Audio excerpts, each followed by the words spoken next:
I am a fan of Don Bluth. Specifically, I love Don Bluth's animation. I'm even the sucker that enjoys his movies when they're legitimately not really that good and everybody knows it. I'm usually not the kind of person who thinks visuals should tell a story, but if you give me something animated by Don Bluth, you might at least have me fooled for a little while. I dare say that some of Bluth's best work happened when I was my youngest and barely able to tell who the movies were actually animated by. I'd seen movies like Secret of NIMH and All Dogs Go to Heaven and An American Tail, but the first movie I can recall seeing and knowing and admiring the fact that it was done by Don Bluth was The Land Before Time. And I mean, let's think about those other Bluth movies for a second here. They may have all been starring mice and dogs and all kinds of fuzzy animals and stuff, but much of the stories being told were awfully dark and in many ways kind of frightening, especially if the movies are being aimed at children. There's death and prejudice and all kinds of other things involved. But the point of these stories wasn't necessarily to scare anybody. Everybody just had to go through some kind of adversity, you know, many of the same adversities real people have to go through, and then triumph and attain your goal. And this movie, The Land Before Time, really is no exception. In fact, I think I may just hold it the dearest to my heart. Not only was it animated by Bluth and his studios, but it was also executive produced by Steven Spielberg and George Lucas. This, of course, was during a time when all three of those creative developers still hadn't gone completely insane. One of the writers of this great story, and a couple other Don Bluth movies, Tony Geist, actually sadly just passed away this past January. Really, the movie is quite amazing. Who'd have thought that a cartoon about a bunch of dinosaurs could possibly not only be emotional, but also give subtle underlying lessons about life and friendship? I mean, cartoons often like to give us messages, but it's often so obvious it's sickening. The Land Before Time didn't do that to me at all. At the beginning of the movie, we learn of the plight of the dinosaurs. Something happened on the planet that caused an intense drought. Was it the Ice Age? Was it a giant meteor? I don't know, and the movie doesn't try to explain it. But it does tell us that the plants are dying, and so too then were the dinosaurs. And slowly we're introduced to a colorful cast of characters, and I don't know about you, but each one of them kind of felt like a member of my own circle of friends when I was a kid. We have Sarah, the three-horn, who's convinced she's completely amazing in every way and doesn't require any help from anybody, especially not from outside her own kind. Then there's Ducky, who calls herself a big mouth, which she kinda is, I guess. She's really simple and a little bit annoying, and yet for some reason, now that I'm older, I don't find her nearly as annoying as I did when I was a kid. She's just somewhat ditzy and aloof. Petrie is actually probably more annoying than Ducky, though I found him to be pretty funny when I was a kid. He's a flyer, who can't fly, and also has a difficult time speaking proper English. They stumble across Spike, a spike-tail, obviously, straight out of his egg, so he doesn't yet speak, but he does have a huge appetite and good loyalty to his friends. But our main character, truly, is Littlefoot, the only long neck born to a herd of 3, his mother and 2 grandparents. Littlefoot's mom tells him that they're on a journey to go to the Great Valley, a place that is legendary for being completely lush and green with everything any leaf eater could ever need. She then hands him one of the only tree stars for miles, a leaf in the shape of a star, and instructs him on how to get to the Great Valley.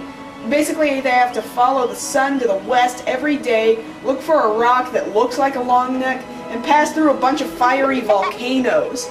Unfortunately, before they can get to any of these things, one night while Littlefoot and Sarah are out playing, a T-Rex lovingly nicknamed Sharptooth comes and disrupts everything. This scene is easily one of the most frightening in the whole movie. Sharptooth frequently nearly makes everyone his meal. In fact, Littlefoot's mom even comes in to save the day, and we literally see Sharptooth remove a chunk of flesh from her back. As if that's not bad enough, the continent chooses this exact moment to go through a Pangea-breaking earthquake, which not only separates most of the characters from their families, but kills a number of creatures in the process. Look at that! This whole herd ends up going down in the collapse of this landmass. You think they got back up and continued their journey to the Great Valley? Fat chance! Even Sharptooth is among those lost in the earthquake, but Littlefoot's mother managed to rescue both Littlefoot and Sarah just before they could get eaten, or fall into the chasm, or both. This, sadly, is the last thing Littlefoot's mother gets to do, and we witness Littlefoot getting one last pep talk from his mom as she dies, which is just about the saddest thing in animation history. Littlefoot is then forever saddened by this, and barely even finds the strength to continue on. There's huge lengths of time where he's crying about her death, sitting all alone, sighing, not really feeling any motivation to go to the Great Valley. Of course, who could really blame him? He's told not to make friends with other kinds of dinosaurs, so the only other dinosaurs he ever got to hang out with were his mom and his grandparents. And his grandparents certainly weren't very talkative. In fact, I think the only thing Littlefoot ever hears out of them is laughing at him. What's weird is that Littlefoot stumbles across this weird old guy named Rooter for a total of maybe 2 minutes tops. Funny, Rooter, you sure do sound an awful lot like our narrator. What's your problem? You're not hurt.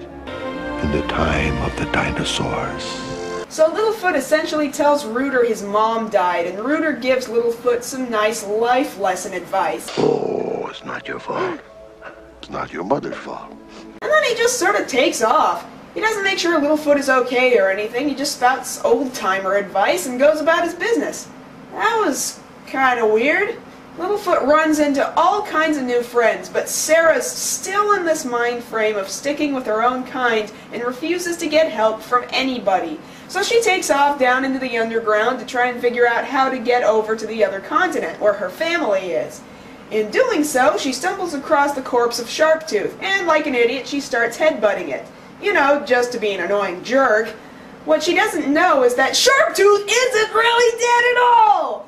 Well, she figures it out pretty quick when he wakes up, and she takes off running into the rest of the main characters. She explains she'd just found Sharptooth, but Littlefoot doesn't believe her. Of course, again, I don't blame him. Her story about him is really snooty and hard to believe anyway. And that's where he met me. Well, now our whole group is together. They start learning to get along, though Sarah and Littlefoot still have the occasional trouble. They have a hard time finding food and work together to eat and sleep comfortably, and all the while trying to outrun the dreaded Sharptooth. Oh yeah, he really isn't dead. Guess Littlefoot believes Sarah now. They pass that rock that looks like a long neck, just as Littlefoot had been told, and then climb over a mountain, but they still aren't there. This basically is the straw that breaks Sarah's back, and she makes it known loud and clear. What results is probably one of the best "your mom" insults in children's animation history. But it's the wrong way! Who says? My mother! Then she was the stupid long neck too. And the fight is on! Man, this fight between Littlefoot and Sarah is kind of violent. I mean, it's mostly off-screen, but we can sometimes see silhouettes, and the stuff that does make it on camera is pretty rough. Littlefoot gets his trash handed to him by Sarah, of course. I mean, I doubt an Apatosaurus can fight nearly as well as a Triceratops can, so that makes sense. Littlefoot keeps following the path he knows is correct, but everybody else wants to take the easy way, which ends up being a really bad idea. Ducky and Spike end up getting separated. Granted, it's because Spike is a gluttonous sloth. And what's probably most horrendous is the fact that Petrie ends up falling into tar.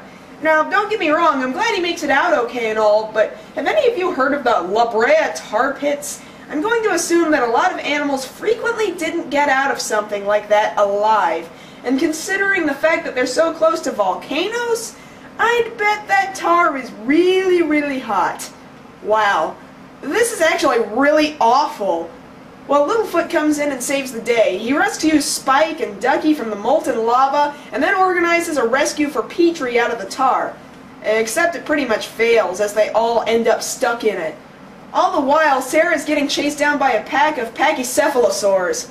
Man, this scene is really, really scary. Luckily, the tar team comes stumbling in, looking like a bizarre monster, and completely saves the day.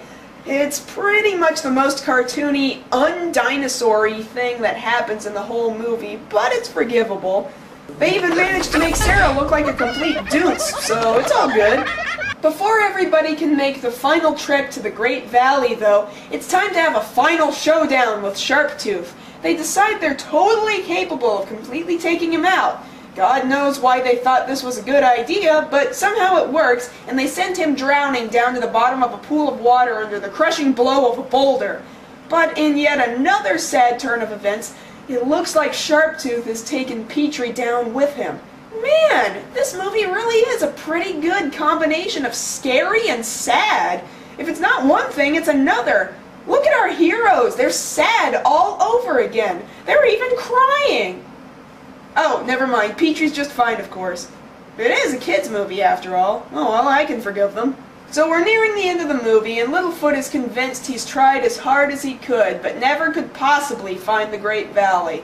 But a Mufasa-like cloud formation of Littlefoot's mother then finally leads him to what appears to have been just barely around that very same corner.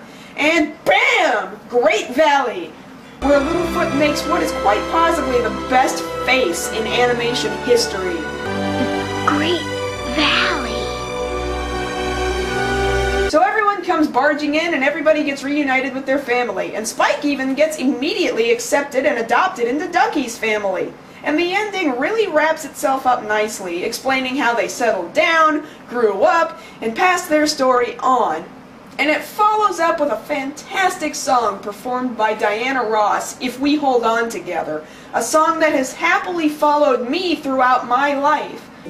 If we hold on together. Really, I couldn't have asked for a better ending.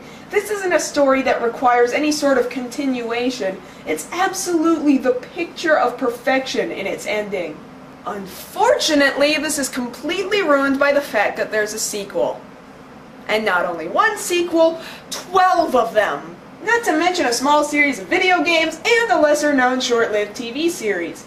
What's worse is that none of them had any creative input from Steven Spielberg, George Lucas, or even Don Bluth for that matter. Without so much as one of that trio, what could the rest of these pieces even possibly have to offer? Well, it doesn't matter. There's no way on earth I'm going to ruin my picture-perfect image of the Land Before Time. I made it this far without having done so, and I'll just continue to keep on going this way, and I'll never watch the rest of them, and I'll just leave this picture-perfect right here, the way it is.